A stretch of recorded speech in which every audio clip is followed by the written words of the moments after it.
अब दिखेगा भारत। नमस्कार, मैं अंजना और आप देख रहे हैं अब देखेगा भारत। आइए बढ़ते हैं आज की बड़ी खबर की ओर। पटना हाई कोर्ट की सख्त टिप्पणी पर नीतीश सरकार की शराबबंदी नीति, चुनौती, विवाद और संभावित समाधान।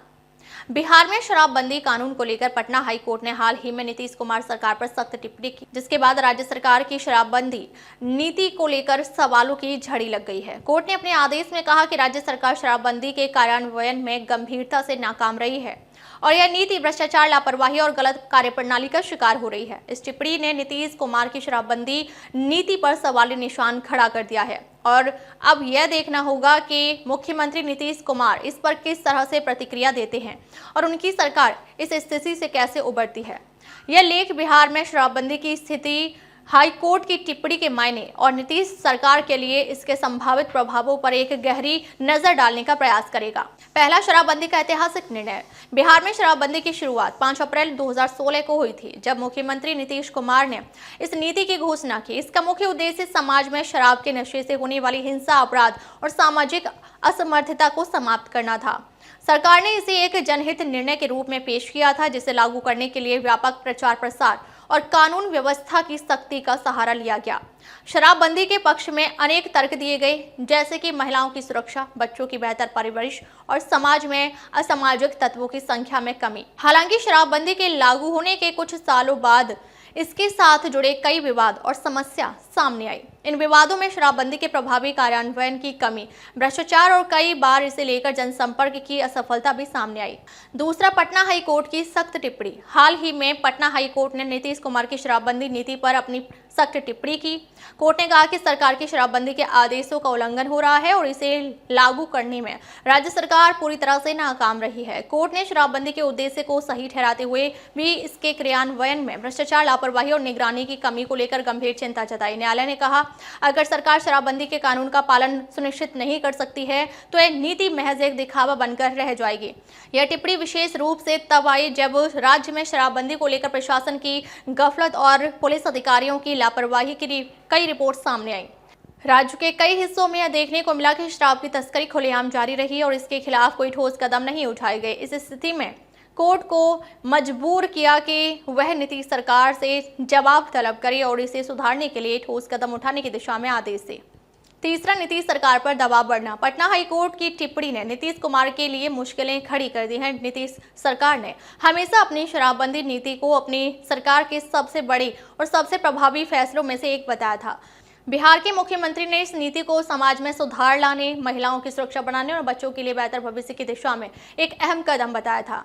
अब जब अदालत ने राज्य सरकार की कार्यप्रणाली पर सवाल उठाए हैं तो नीतीश कुमार के सामने एक कठिन चुनौती खड़ी हो गई है। हालांकि नीतीश कुमार का नेतृत्व अपने फैसलों पर खड़ा होने और उन्हें लागू करने की दिशा में संजीदा माना जाता है, लेकिन यह स्थिति उनकी शराबबंदी नीति के कार्यान्वयन के लिए एक महत्वपूर्ण मोड़ हो सकती है।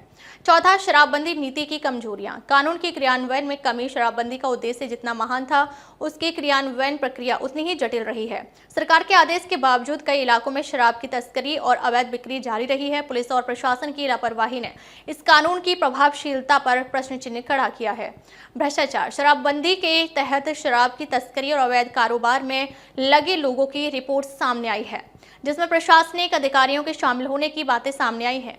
कोर्ट की टिप्पणी से यह भी जाहिर होता है कि राज्य सरकार ने भ्रष्टाचार को रोकने के लिए कोई ठोस कदम नहीं उठाए हैं, जिसके कारण शराबबंदी का उद्देश्य पूरा नहीं हो पाया है। जनसंचार की कमी। शराबबंदी के प्रति जनसंचार की कमी और नीति के प्रति जनसामान्य में जागरूकता का अभाव भी एक बड़ी चुनौती साबित हुआ है। कई लोग शराबबंदी को एक तरह का अनावश्यक प्रतिबंध मानते हैं, जो उनके व्यक्तिगत अधिकारों के खिलाफ है। इसके परिणाम स्वरूप शराबबंदी की नीति को व्यापक समर्थन प्राप्त नहीं हो सका। पांचवा, सरकार के सामने संभावित रास्ते। नीतीश कुमार के लिए इस चुनौती से निपटना आसान नहीं होगा, लेकिन कुछ रास्ते हैं जिनसे वह इस स्थिति से उबर सकते हैं। कठोर निगरानी और कड़ी कार्रवाई।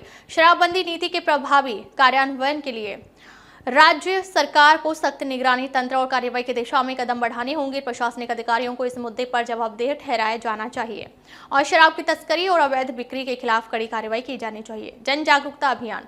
शराबबंदी के उद्देश्य को जन समूह तक पहुंचाने के लिए एक प्रभावी जन जागरूकता अभियान चलाना होगा। लोगों को यह बताने की जरूरत है कि शराबबंदी न केवल उनके लिए बल्कि समाज के लिए भी एक सकारात्मक कदम है। कानूनी सुधार। शराबबंदी को लेकर अब तक हुए कानूनी उपायों की समीक्षा की जानी चाहिए और इसमें सुधार के लिए ठोस कदम उठाए जाने चाहिए। यदि कानून में कुछ खामियां हैं तो उन्हें दुरुस्त करने की दिशा में काम किया जा सकता है। समाज के विभिन्न वर्गों से संवाद। शराबबंदी के प्रभाव पर विचार करते हुए सरकार को समाज के विभिन्न वर्गों जैसे कि शराब व्यापारियों, महिलाओं और युवा समुदाय के साथ संवाद स्थापित करना चाहिए। इससे नीति के प्रति विश्वास और समर्थन बढ़ सकता है। छठवां, समाज की प्रतिक्रिया और विवाद। जहां एक और शराबबंदी को लेकर कुछ वर्ग सरकार के साथ खड़े हैं, वहीं दूसरी ओर इसे लेकर समाज के अन्य हिस्सों में असंतोष भी देखा जा रहा है। शराबबंदी के कारण बिहार में शराब व्यवसाय से जुड़े हजारों लोग बेरोजगार हो गए हैं और इसके चलते राज्य में अवैध शराब का कारोबार भी बढ़ा है। ऐसे में यह विवाद केवल राजनीतिक नहीं बल्कि सामाजिक भी बन गया है। अब तक के लिए बस इतना ही। फिर मिलते हैं एक ऐसी ही बड़ी खबर के साथ। तब तक के लिए नमस्कार और देखते रहिए अब देखेगा भारत।